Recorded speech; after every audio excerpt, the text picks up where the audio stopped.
سفک میں کیسٹرنگم ہال کے زائرین سے تقریباً تلاش کر لیں گے۔ ان دنوں سے کوئی تبدیلی نہیں جب ہماری کہانی ہوئی تھی، وہ کر سکتے ہیں۔ اب بھی خوبصورت پرانے گھر کو اس کے باغات اور جھیل کے دیکھیں۔ تاہم ایک چیز جو غائب ہے وہ راکھ کا درخت ہے جو استعمال ہوتا تھا۔ کھڑے فخر اور لمبے گھر کے سامنے اس کی شاخیں تقریباً دیواروں کو چھونے۔ یہ کہانی 1690 میں ایک عجیب تنہا بوڑھی عورت سے شروع ہوتی ہے، مسز مدر سول، جنہیں ڈائن ہونے کا قصوروار دیا گیا۔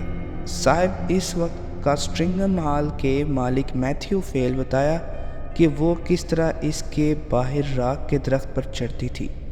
سونے کے کمرے میں ہر بار پورا چاند ہوتا تھا۔ انہوں نے کہا کہ وہ عام طور پر درخت کے کچھ حصوں کو کاٹنے کے لیے ایک عجیب چاقو لے کر جاتے تھے۔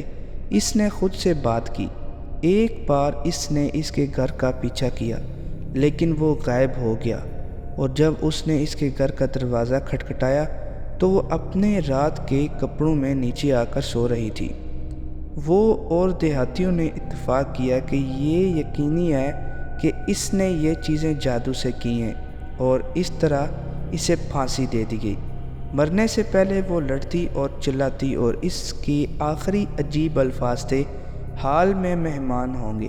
پھانسی کے بعد سر میتھیو نے بے چینی اور مجرم محسوس کیا، اور اس نے اپنے دوست کو اپنی پریشانیوں کے بارے میں بتایا کہ تم نے کیا کیا۔ صحیح بات سر میتھیو وکر کے دانشمندانہ الفاظ تھے۔ میں ہوں یقین ہے کہ وہ ایک خطرناک عورت تھی۔ سر میتھیو زیادہ خوش ہوئے۔ اس شام سر میتھیو اور وکر اندر چہل قدمی کے لیے گئے۔ کاسٹرنگم ہال کے باغات بھری رات تھی۔ چاند جب وہ گھر واپس آ رہے تھے، سر میتھیو نے اشارہ کیا، بڑی حیرت میں راکھ کے درخت کی طرف۔ یہ کیسا جانور ہے؟ راکھ کے درخت کے نیچے چل رہا ہے، یہ بہت عجیب لگتا ہے۔ پادری نے صرف ایک لمحے کے لیے چلتے ہوئے جانور کو دیکھا، لیکن وہ سوچا کہ اس کی 4 ٹانگیں زیادہ ہیں۔ اس نے سر ہلایا۔ میں تھکا ہوا ہوگا، اس نے اپنے آپ سے سوچا۔ آخر کون سا جانور ہے 4 ٹانگوں سے زیادہ؟ اس نے سر میتھیو سے کچھ نہیں کہا، مگر بس اسے شب بخیر کی خواہش کی۔ اگلی صبح سر میتھیو کے نوکروں کو حیرت نہیں ہوئی۔ اپنے معمول کے مطابق 6 بجے اسے نیچے ڈھونڈنے کے لیے۔ کب 7 بج گئے اور پھر 8 بج گئے۔ انہیں شک ہونے لگا کہ کچھ بہت غلط تھا، اور وہ اس کے پاس گئے۔